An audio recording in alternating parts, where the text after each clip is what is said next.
Shalom, Lek, la paix soit avec toi.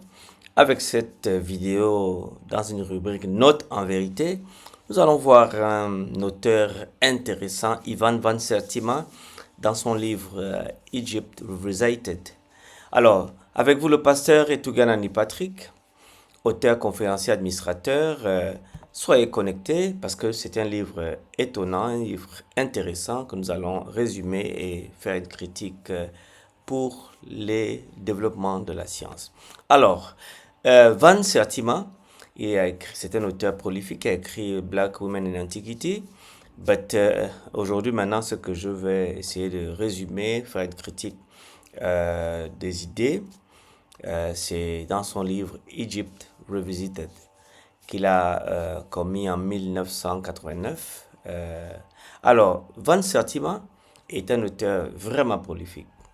Alors, dans ce livre, qui est un ouvrage collectif dirigé par lui, ce livre explore, n'est-ce pas, l'idée que l'Égypte ancienne, en tant que civilisation noire africaine, a joué un rôle central dans le développement des civilisations anciennes, y compris même celle du monde, alors méditerranéen et au-delà même.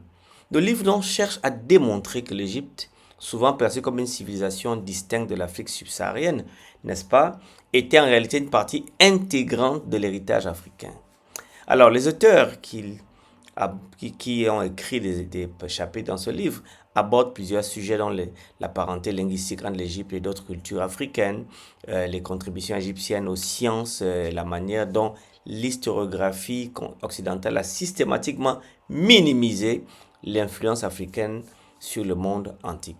Alors donc, Egypt Revisited a donc fait quelque chose d'intéressant parce que c'est une œuvre importante pour remettre en question les récits traditionnels de l'histoire et pour valoriser les contributions africaines, notamment celles de l'Égypte ancienne. Cependant, les interprétations présentent parfois, ou bien je peux dire souffrent parfois de partialité en cherchant à tout prix à corriger des biais historiques sans toujours respecter les normes méthodologiques rigoureuses.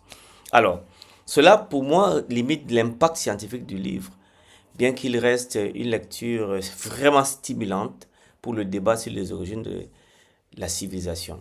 Alors, Van Sertima et ses collaborateurs, en gros, remettent en question le récit historique traditionnel en insistant sur les contributions des peuples africains au savoir gréco-romain, aux mathématiques par exemple, à l'astronomie, à la médecine, à l'art.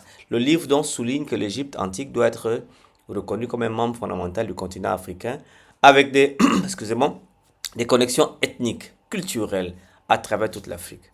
Alors, les auteurs s'appuient sur des preuves archéologiques, linguistiques et culturelles pour soutenir ces affirmations et contester la perception eurocentrique qui domine l'historiographie moderne.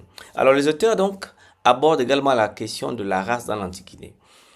Alors, dans l'Antiquité, pour eux, ils cherchent à démontrer ou à montrer que les anciens Égyptiens, loin d'être des Asiatiques ou des Européens, étaient en réalité des Africains noirs. Le livre met en avant des preuves physiques comme les représentations artistiques et les traits physiques des momies, ainsi que les études anthropologiques pour défendre cette thèse. Egypt Revisited vise donc à réhabiliter l'Afrique en tant que berceau de la civilisation et à redonner au peuple africain une place dans l'histoire du savoir mondial. Alors, les points forts de ce livre collectif, c'est que il revalorise la contribution africaine. Le livre met en avant le rôle central de l'Afrique, en particulier de l'Égypte, dans le développement des civilisations humaines. Van Sertima et ses contributeurs s'efforcent donc à corriger l'eurocentrisme traditionnel des études historiques en soulignant la réalisation des Africains dans les domaines de la science, de l'architecture et de la culture. Alors, l'autre approche, elle est multidisciplinaire parce que l'ouvrage rassemble des perspectives provenant de divers domaines tels que l'histoire, l'archéologie, l'anthropologie et l'art, offrant une analyse globale des contributions égyptiennes et de leur impact sur d'autres civilisations anciennes. Les réponses aux récits coloniaux. Le livre, c'est une partie intéressante, offre ou s'inscrit dans une démarche critique qui vise à déconstruire le récit historique qui ont minimisé ou nié les origines africaines de l'Égypte antique, en particulier dans des contextes où les Égyptiens ont été blanchis dans l'imaginaire occidental. Le point fort du livre, également le quatrième point fort, c'est l'exploration des connexions transocéaniques. Van Sertima avance des théories sur les contacts précolombiens entre l'Afrique et les Amériques, une hypothèse audacieuse qui, bien que controversée, stimule quand même le débat et l'ampleur des interactions culturelles dans l'Antiquité. Cinquième point, mon point de vue, le livre revaluse des récits oraux et des traditions africaines. Le livre donc reconnaît l'importance des traditions orales et des récits culturels comme des sources valables pour compléter les données archéologiques et historiques. Mais alors, les erreurs épistémologiques et anachroniques qu'il y a dans le livre, il faudrait que j'en parle. L'erreur épistémologique récurrente dans Égypte Revisited est l'application anachronique des concepts modernes de race et d'identité à des populations anciennes. Ça, c'est la critique la plus sévère que je peux faire à ce livre.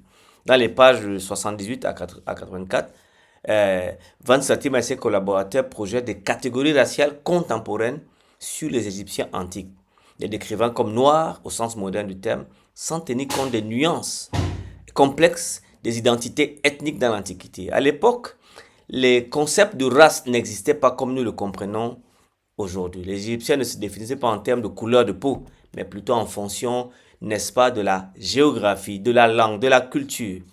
Cette lecture, donc, rétrospective, pour moi, peut fausser la réalité historique. Un autre anachronisme réside dans la tendance des auteurs à surévaluer l'influence égyptienne sur les civilisations du bassin méditerranéen. Entre les pages 112 à 120, les auteurs exagèrent les preuves d'influence égyptienne sur la Grèce et la Rome antique tout en minimisant les contributions propres même à ces cultures gréco-romaines. Alors cette approche donc s'appuie souvent sur des similitudes superficielles exagérées ou des théories spéculatives non prouvées, culturelles qui n'aient vraiment jamais eu lieu. Dans Égypte Revisited, il y a une simplification de l'extrême. Ces interactions, en les présentant comme un processus unilatéral d'emprunt de savoir égyptien, tout en négligeant la complexité des échanges culturels anciens. Alors, leur champion, Cheikh Anta Diop, dont je ferai la critique de l'article la semaine prochaine, adopte aussi ce point de vue parce que c'est vraiment, Cheikh Anta Diop a influencé le monde afrocentriste. Alors, était-il digne de confiance sur le plan scientifique? Tout ça, nous allons voir. Est-ce qu'il avait toutes les compétences linguistiques ou historiques comme nous l'avons déjà indiqué? Alors, pour moi, Van Sertima, dans un autre livre, William Great African Thinkers, fait un anachronisme terrible de plus de 500 ans. Par exemple, en réponse à une question sur la date à laquelle la vérité sur le début de la civilisation mondiale a été falsifiée, il répond ce qui suit. C'est vers 1525 avant Jésus que l'Égypte a été conquise par Cambyse. Voilà. Le roi perse, l'ordre que donna Cambyse fut de détruire tout ce qui révélait la grandeur de l'Égypte. Les temples sont démolis et les bibliothèques détruites. Cambyse détruit également toute l'intelligentsia égyptienne. Mais si vous connaissez un peu d'histoire, Cambyse n'a pas régné en 1525. Cambyse a régné de 529, 530 à 522, c'est-à-dire juste après le règne de Cyrus qui a régné de 538 à 530 avant Jésus. Et Cambyse fut succédé par Darius le premier qui a régné de 521 à 586. Alors vous voyez donc que une erreur anachronique comme ça, c'est grave. Plus de 600 ans comme ça, on passe dans un texte intéressant. Alors, pour moi, les écueils de ce livre, Egypt Revisited, c'est le manque d'abord de consensus académique. Beaucoup de thèses qui sont présentées, qui sont mises en avant, ne sont pas universellement acceptées. Les interprétations sont partielles sur les données historiques. Il y a des anachronismes. Les représentations artistiques des Égyptiens sont souvent utilisées pour affirmer leur identité, alors que eux, ce n'était qu'une convention artistique. Alors, il y avait la sélectivité des preuves. Certains arguments s'appuient sur une sélection limitée des données historiques, archéologiques. Alors, il y a un manque de rigueur également scientifique parce que les affirmations sont poussées sur le contact précolombien, par exemple. Et le ton est trop idéologique. Et l'idéologie, parfois, peut détruire la science.